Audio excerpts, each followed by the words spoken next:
They cost as much as an entire suburban neighborhood. But can any of these carbon fiber supercars beat the Bugatti Veyron? On this week's very special edition of Head to Head, we head to the runway to find out.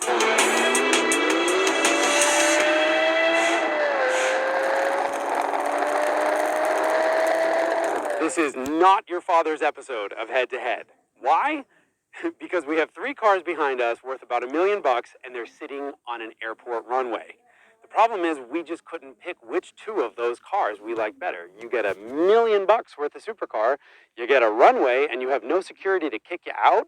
I think what you need to do is line them up, race them, and see which one's actually fastest. So, I think we'll race the V8 car against the V10 car. The winner of that race gets to race the V12.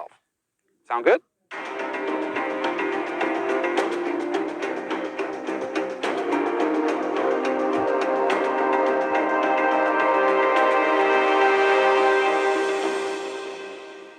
In the silver corner, we have the McLaren MP412C. Weird name, wickedly fast car. 3.8-liter V8 with 2 turbos strapped on the back. In the yellow corner, Lexus LFA. It's a 4.8-liter V10 with no turbos, so it makes 50 horsepower less, but it's still a really fast car.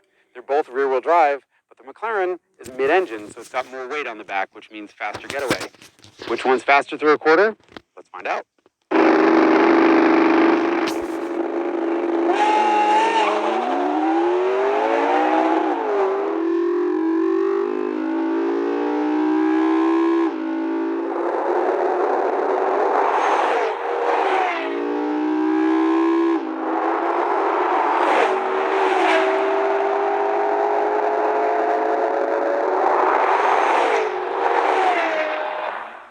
And the McLaren wins. Let's go back and take another look at that launch in slow motion. Off the line, you'll see both cars get moving with just the tiniest bit of wheel spin, but the McLaren's rear weight bias helps it jump ahead. And that's exactly where it stays for the rest of the race. The Lexus V10 screaming like a Formula One car, but screaming's not enough, and the McLaren gets to the quarter-mile marker 0.8 of a second sooner and nearly 6 miles an hour faster. All right, Lexus, kind of the slowest of the bunch, but that's all right because it sounds the best. Anyway, round 2, we have the McLaren up against a V12-powered Lamborghini Aventador. This is a 6.5-liter V12 that makes 101 horsepower more than the McLaren does. More importantly, the Lambo has all-wheel drive, which means it goes pew, right off the line. Whether that's enough to keep it ahead over the quarter mile, let's find out.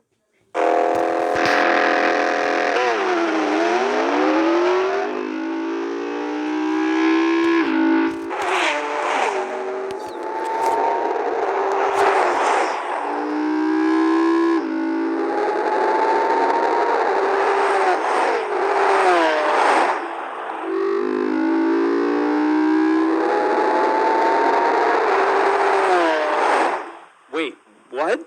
Over so soon? All right, let's watch it again in slow-mo. The McLaren gets a jump off the line because, well, I was driving and I cheat, but cheating is no match for four-wheel drive launch, and the Aventador's is the most violent in the entire business.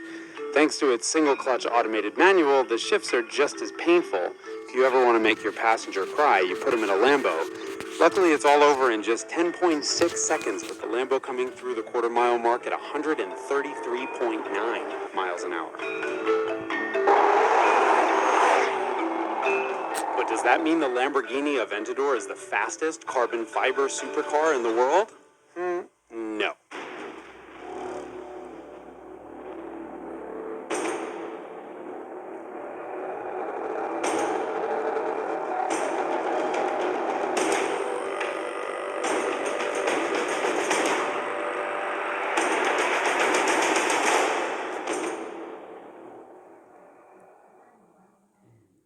And of course, it's the Bugatti Veyron, which is the undisputed king of fast. The Grand Sport right over there has 16 cylinders compared to only 12.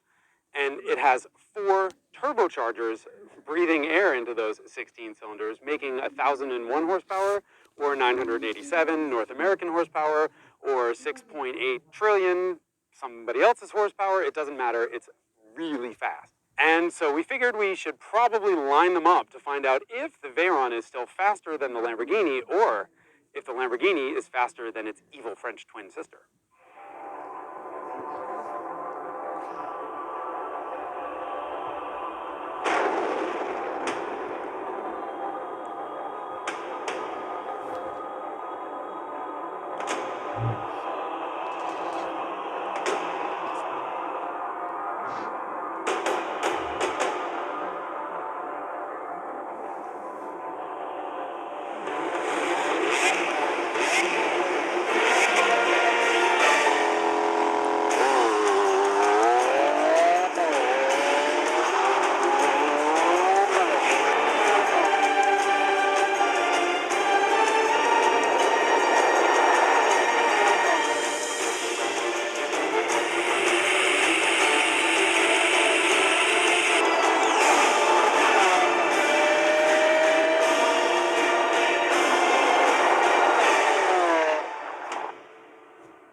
Oh, come on. You didn't really think that the Veyron was going to lose a drag race to its younger sister. I mean, remember, these two cars come from the same family, from the Volkswagen Group. And let's be honest, what happens after the quarter-mile mark is what really counts. The Veyron keeps going to 253 miles an hour versus the Lamborghini's 217. The Bugatti is still speed king, but I think the important takeaway here is that is one fast Lamborghini.